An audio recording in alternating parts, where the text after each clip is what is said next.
Welcome, everybody, to Casting for Two, episode number 51. I had a little bit of a week off due to just some stuff going on, working, mainly work, okay? I know it may appear that I do this all day, which, honestly, I would love to, just chat with people all day, but I gotta pay the bills, okay? This show isn't free for me. It's free for you guys, and I want it to stay that way. But it's not for me. But once again, I'd like to thank you guys all for listening. We had 2 milestones last month. My first year and my 50th episode. So it's definitely a great month and year for the podcast. And let's keep it going. How about that? Okay? Today, my guest, she's an actress. She does a lot of voiceover work, Kathy Searle, and she was an absolute delight to talk with. So bubbly, so full of life and energy and positive vibes, and I love talking with her. She's in a new movie called My Man is a Loser, which is not the biography of my life, which I thought it was. I was like, hey, finally, they made a movie about me and put John Stamos in it, just like my actual life. It's not. But it's available on VOD, video on demand, and I suggest you guys check it out, just because, okay, you know what? I know everyone's going to see Guardians of the Galaxy, but when you see that, come home, rent the movie, okay? You need a nice indie to balance out the big blockbusters, okay? That's all I'm saying. But I had a great chat, and let's just get into it, okay? So sit back, relax, and Chris, cue the music, please. And thank you.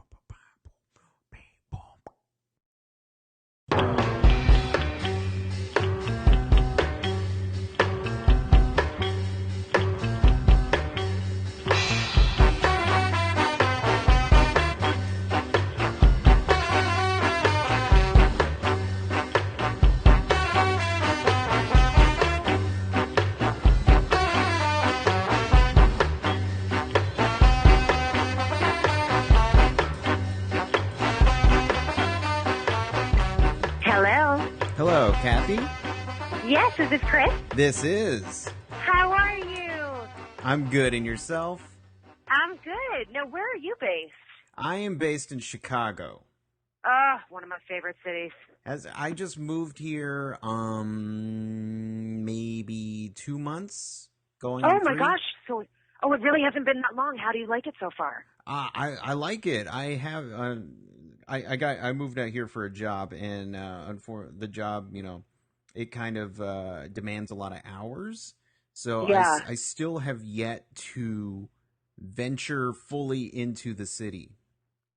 Oh, well, you'll have time. Now you're just getting adjusted and used to everything. I just think it's such a great city. The architecture there is amazing. Yeah, I'm trying my hardest to venture out next weekend. That's my goal. Hopefully it happens. Yeah. But the thing that scares me a little bit is I don't know the city. I don't know where to go. I don't know. I could get lost easily, and that's the only thing that's kind of irking me a little bit. Yeah. But, well, I always do the whole ask a local thing. Uh-huh. I always go up to like a stranger on the street, and I always say, just tell me a great restaurant, and I'll go there. And it's 99% of the time it works out. Okay. People don't look at you crazy, though? Oh, no. People look at me crazy all the time, but uh-huh. I don't mind. It's not that big of a deal. There you go. I think actually most people are excited. They sort of feel honored to tell their little favorite gem of a restaurant to go to in their city. So I think people actually get really excited about that.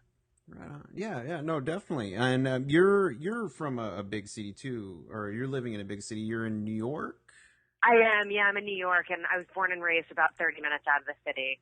Oh, okay. So you never left? Nah, I'm a local yokel. There we go.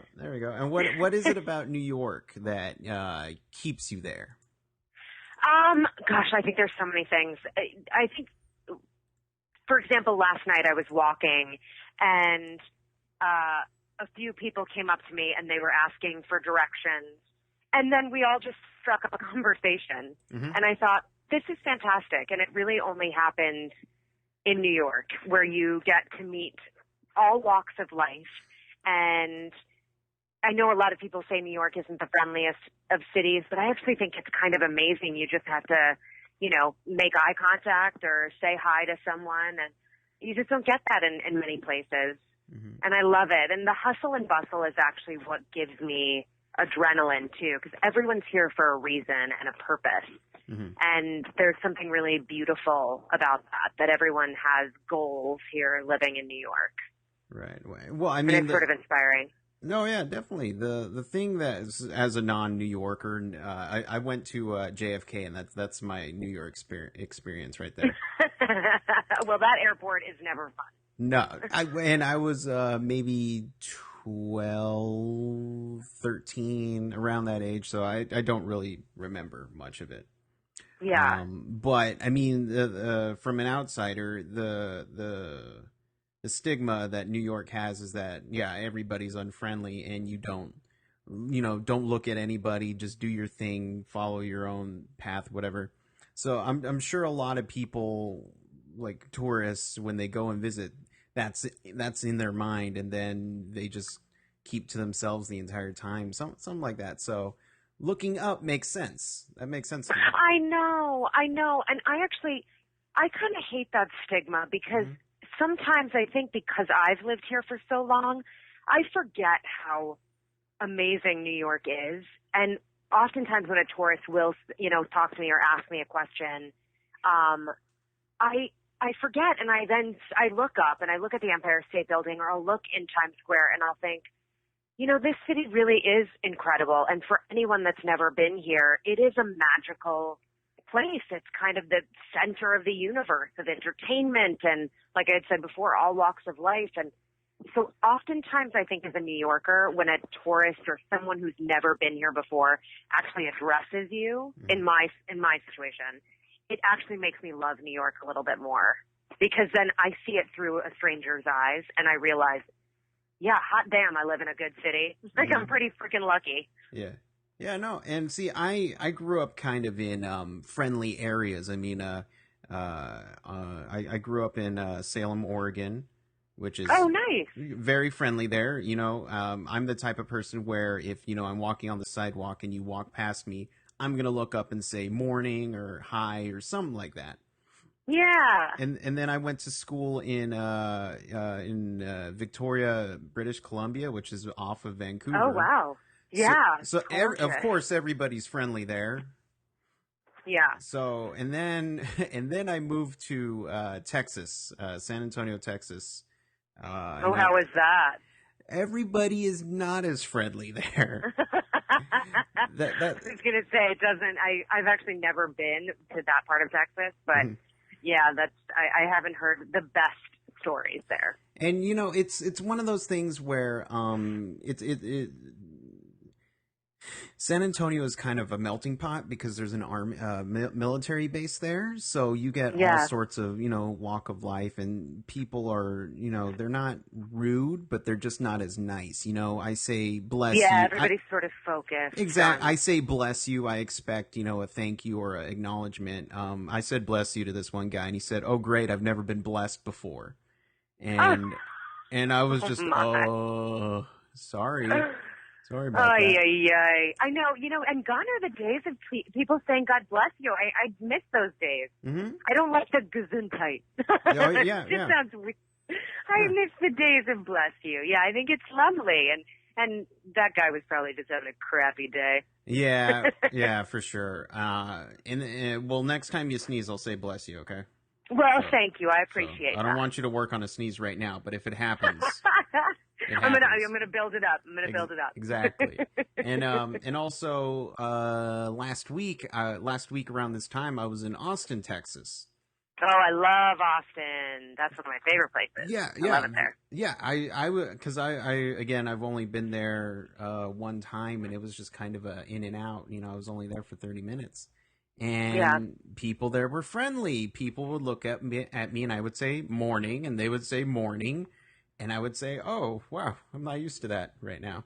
I think you have a show there too, 30 minutes in cities. I like that. Yeah. I actually think that would be really funny if you did a show where it was like, I'm only here for 30 minutes. I'm going to interview random people and find out about the city. You know what? In the airport. You know what? That would be possible. I would be afraid of TSA kind of questioning me. Like, this guy's running around with a microphone. I don't trust him. Yeah, you look shady. Exactly. My appearance, it may not look like I'm being shady, but probably in TSA's eyes, I would be the most shadiest person in their eyes. Just like, I don't trust this guy. He looks too nice. Yeah, exactly. You're too nice. That's your flaw. He grew up with good parents, nice morals. I don't trust him. He's got something in that microphone. Yep, seriously. What's he drinking? Exactly. Probably lots of Jack and Coke. Probably. Nice, very nice. But I take my bourbon neat, so I relate to the old Jack. When I didn't really start drinking until I was 21, the normal age. We would have, high school parties, but I always found it fun to be the sober one, looking at all my idiot friends drunk. Oh, yeah. And the sober driver. Exactly. I always loved being that person and then, like, shouting out the window while their parents were, like, looking. Right. Saying, I hope you don't puke. but I mean, growing up, it was just always, I never had a specific drink I would go to. It would just be mainly, whatever my friends, hey, try this. Okay. Gulp, gulp, gulp, drunk.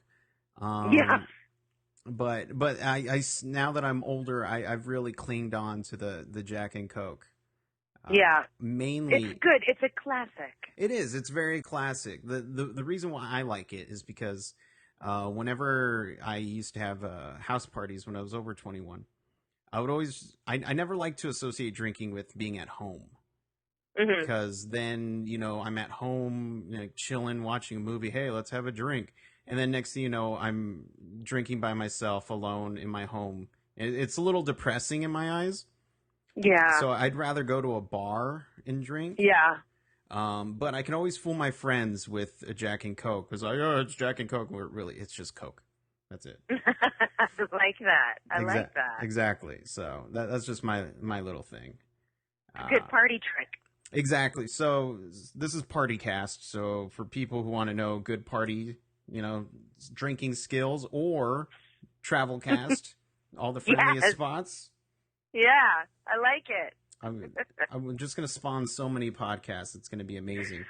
I love it. That's good. That's really the purpose of me doing this interview with you. Exactly. Because I want to be able to inspire you to want to just do a bajillion different podcasts, and please have me on every one of them. Okay, yeah, done. Absolutely. If you were to have a podcast, what would it be about? Ooh, I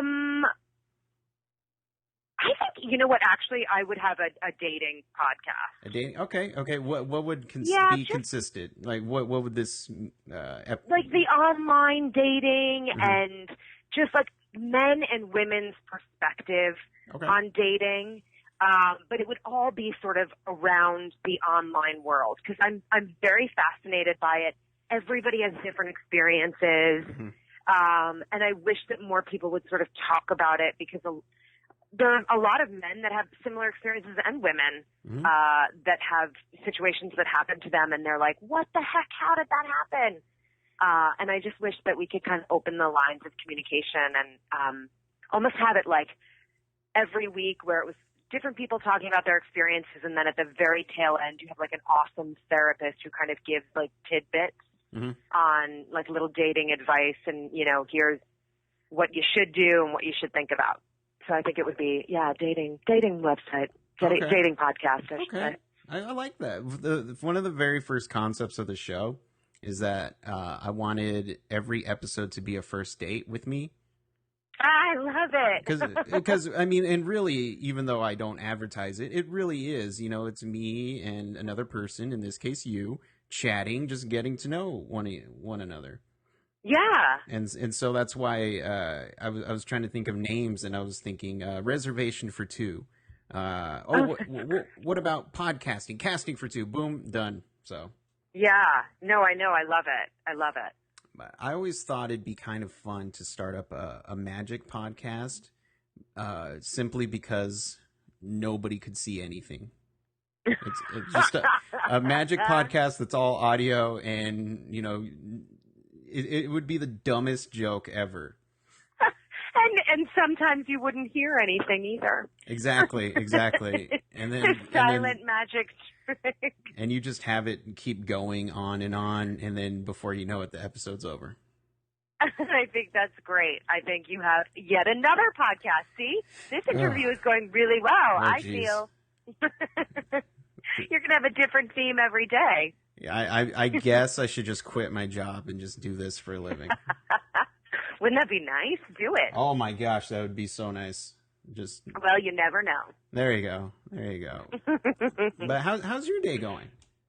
My day is great. I went for a really beautiful walk this morning.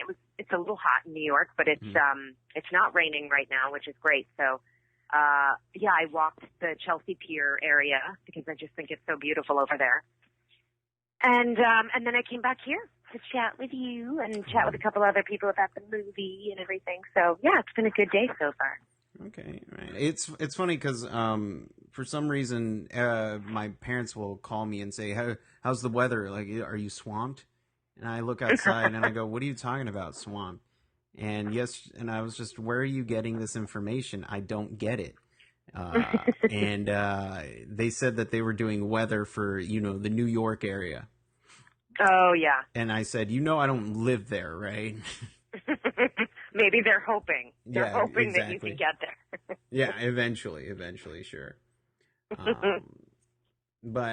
So I mean, as you can tell, it's a very loose show where I love that. That's what it should be. Exactly, and we can talk about anything we want, really. Yeah. I would like to touch on some of the projects that you've done. Yeah. I was looking at your resume, and you actually have done a lot of voiceover work. I have. I do. Thank the Lord for voiceovers. Yeah. Is that like how does that actually work? The voiceover work. Well, I started doing voiceovers probably about 10 years ago. I mean, I would audition when I was a kid for voiceovers, but I never really booked them. And then 10 years ago, I met this awesome casting director, Steve Guerin, and he let me take his class with him and Ted Sliberski, who actually ended up becoming one of my acting coaches. And I really kind of just learned as much as I could from the class, got a demo, and then really started listening to TV commercials and radio spots and trying to hear the tone of people's voices. And I started sending out my demo, and Atlas Talent took me on now 10 and a half years ago. Mm-hmm. And that's when I really started pounding the pavement, auditioning.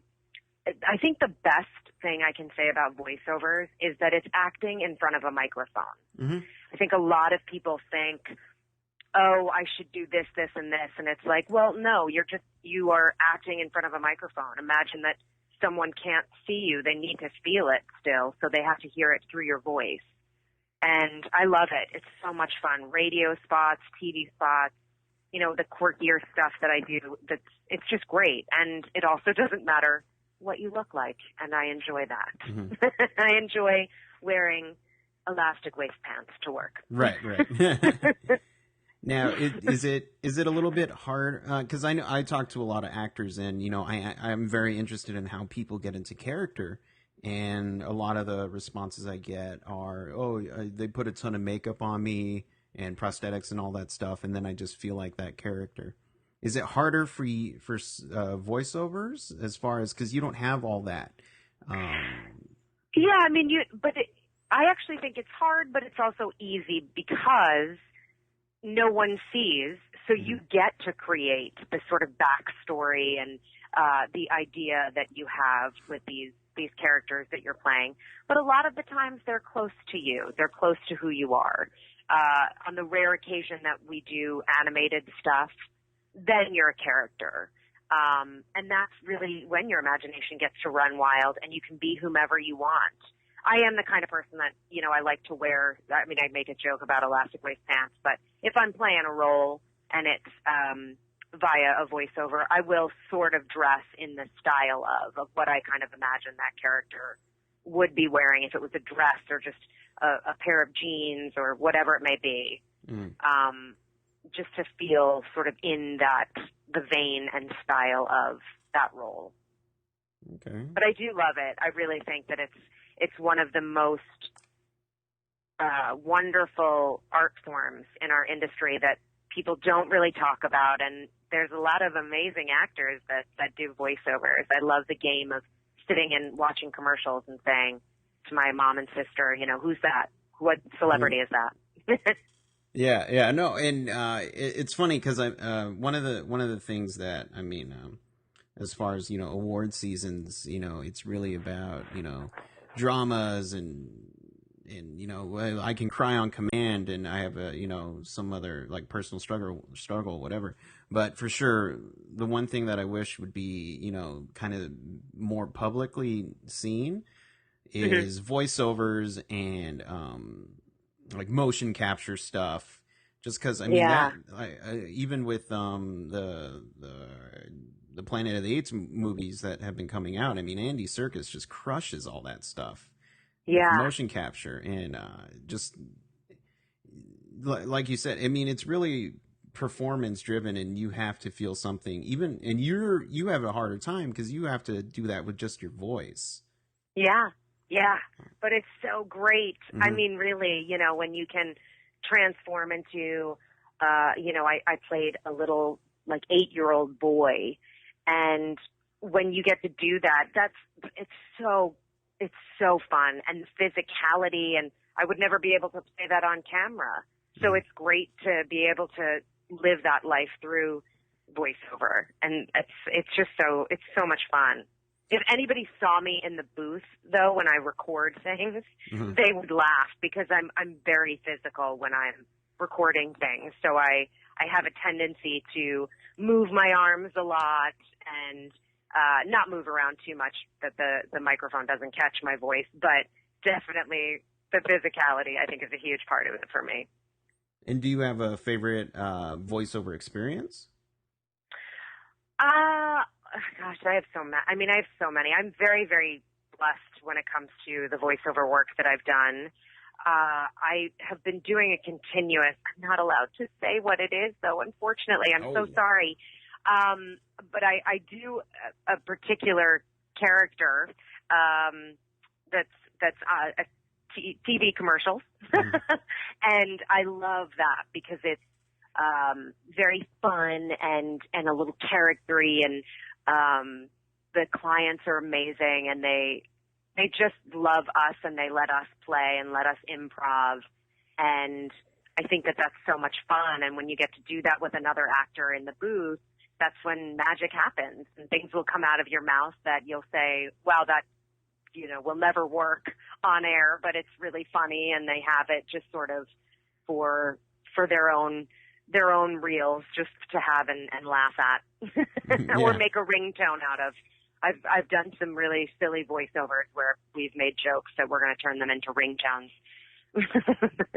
But I'm very fortunate in that department. And I also have a interesting voice where I can go kind of like sexier and raspy and whatnot, and I always make jokes because when I come in, I'm so kind of quirky and funny and larger than life personality. Oftentimes, the people will look at me and think, "Oh, that's not at all what I was expecting look-wise." So I like that element of surprise for people. There you go. Yeah, I mean, it was always funny for me growing up because I would watch the Rugrats and stuff like that. And when you're a kid and you see behind the curtain, it's just so weird that oh, that's the person that does that voice. So it was always a little jarring, but now that I'm older, I think it's cool that somebody can play, be a full grown woman and yet, act like a little boy or something like that. So that's always interesting, the way that people tweak their. Yeah, Yeah. it's so fun. It really is. It's very creative, and sometimes it's not. You just do the script and you're in and you're out, and not that it's not creative, but that you don't have the flexibility to create more of your personality. It's more of a kind of straightforward, medical kind of vibe. But I actually think those are challenging too. Anything that challenges you creatively is always good. And when you feel like, oh, I can't do much with this, it's like, actually you can. You take a breath here and it's more interesting to the listener. So the listener's ear that picks up you telling the story. And it really is, it's being a storyteller. Mm-hmm. Yeah, no. I worked on a project where it was more of like an educational type of deal. Yeah. Yeah, and they do not like improvising at all. Yeah, because you really have to stick to, I'm sure that they have time constraints and whatnot if it's already scripted and whatnot. Yeah. Yeah, and the just the funniest part, because I had to one day to, and this wasn't voiceover, it was film, and I had to do maybe 20 pages in that one day.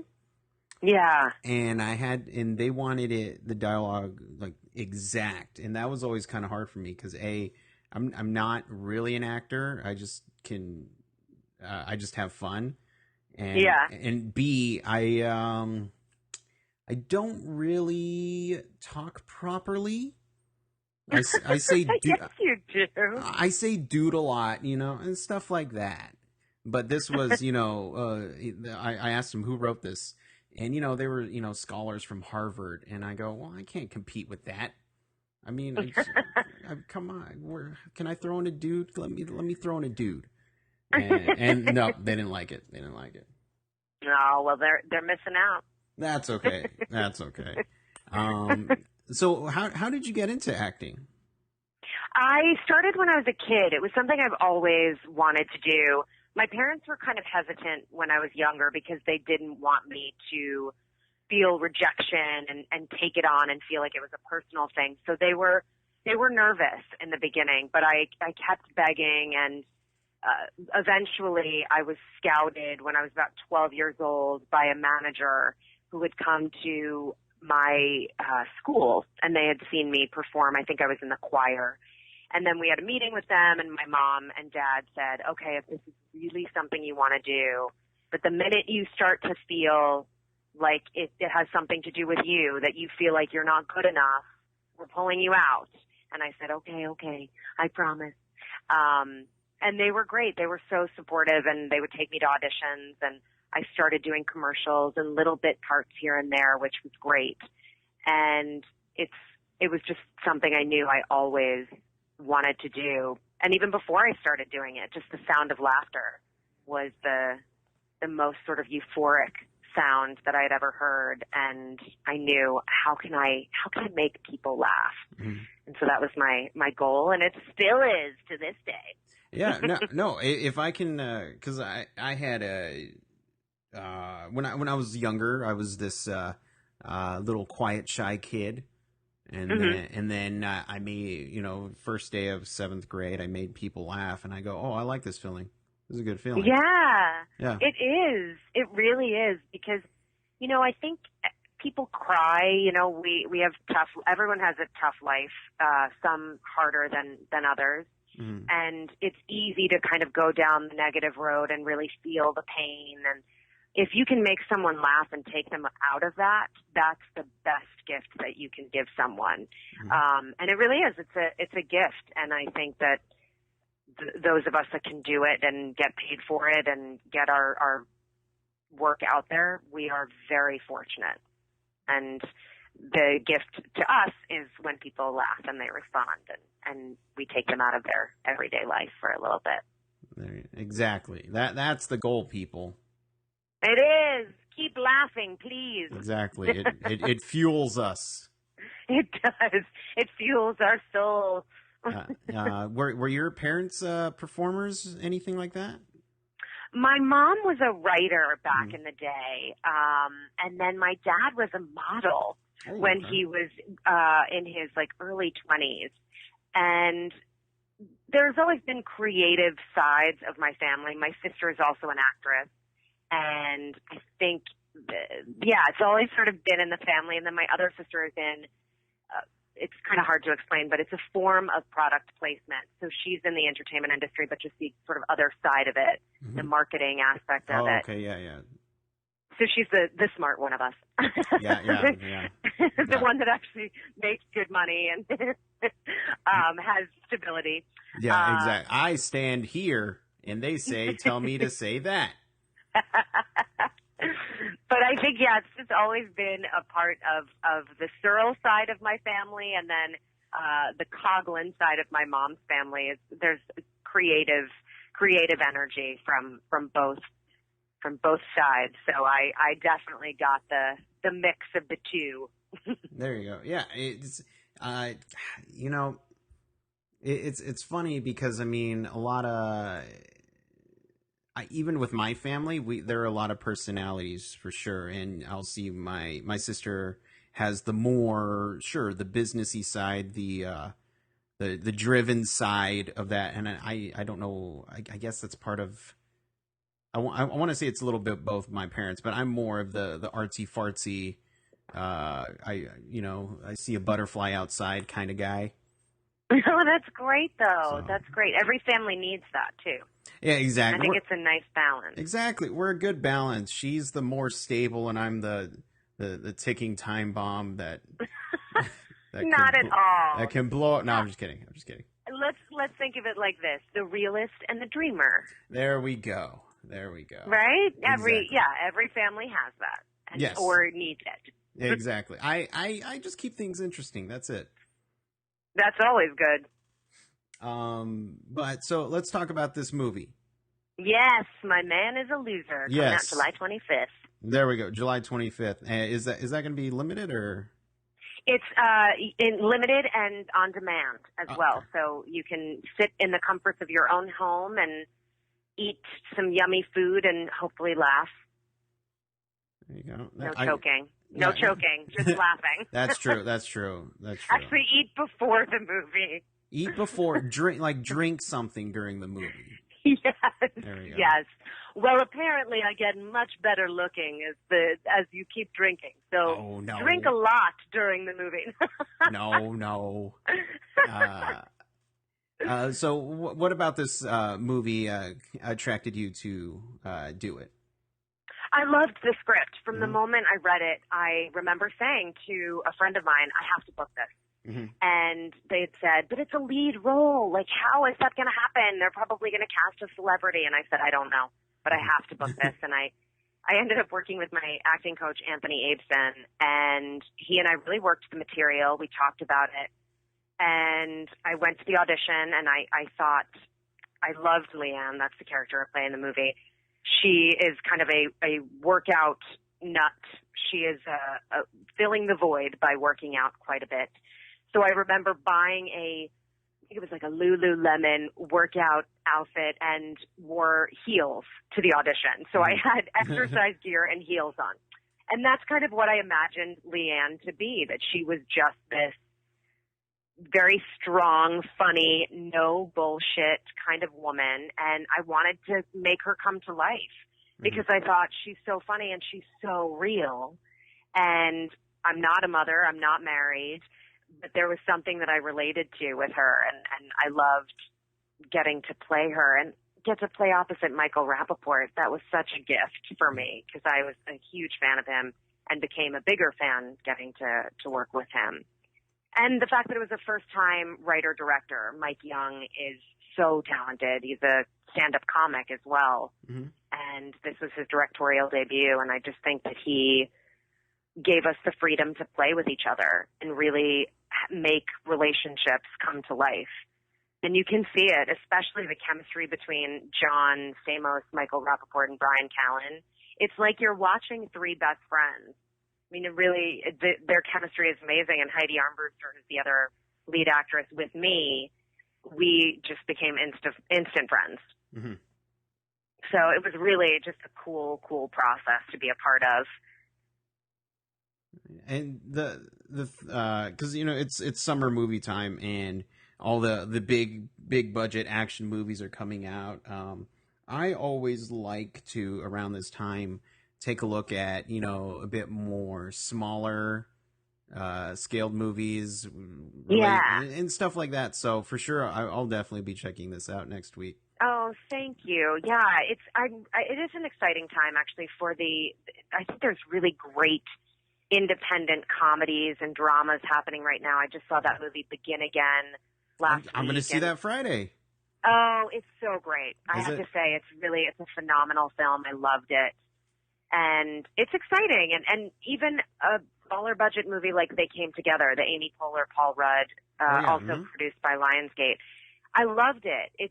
I just love what's happening right now with comedies and with rom-coms especially, where it's not the kind of stereotypical romantic comedy. It really is relationship-based films, but not just like the chick flick. It's a guy movie too, and or poking fun like They Came Together at romantic comedies, and really, just joking about all things rom-coms, which I just love so much.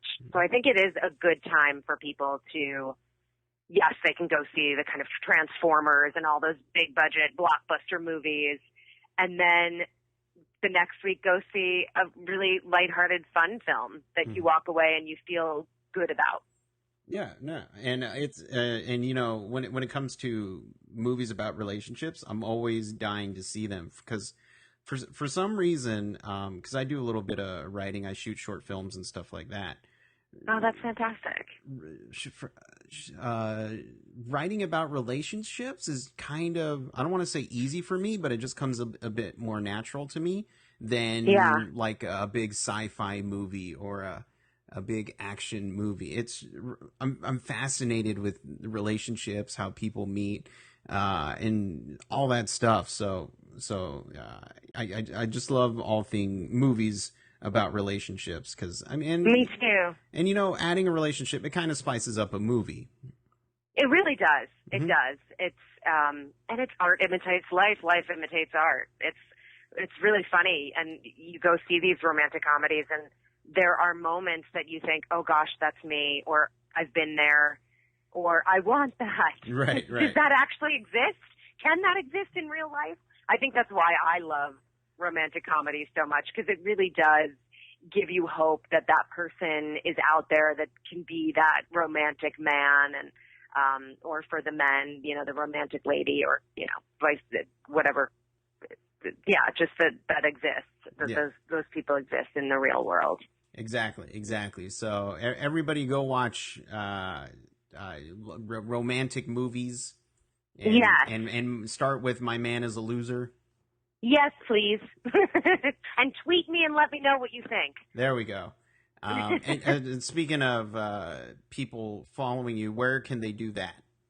I am on the Twitter, and it's @Searle Kathy. Okay. And it's and I'm on Facebook, and I've just started really doing the social media. Twitter has been really fun for me. And you can also be seen wandering the streets of New York looking to talk to strangers. All the time. There we go. Literally all the time, every day. I'll be standing on the corner later this afternoon. There we go. So Kathy, unfortunately, now's the time when I have to let you go. I don't want to. Well, I understand. But, you've got to throw this fish back in the water. Exactly. I get it. I'm hoping that one day you'll come back to me, and then we'll know it's true love. I like it. I like it a lot. Let's live one of the movie plots, okay? Yes, please. But anytime I'll meet you on top of the Empire State Building. All right. I'm on my way. I'll see you later. Thank you so much, Chris. You're lovely. Thank you so much, and thank you to the listeners. You're the first person to actually thank the listeners. Oh, please. They're the ones I'm, bowing down to for taking the time. There we go. Well, I appreciate you taking the time, okay? And you have a wonderful day, and you can come back whenever you want, okay? Thank you so much. Thank you. Thank you. Have a good day, okay? You too. Thank you so much. Bye-bye. Bye.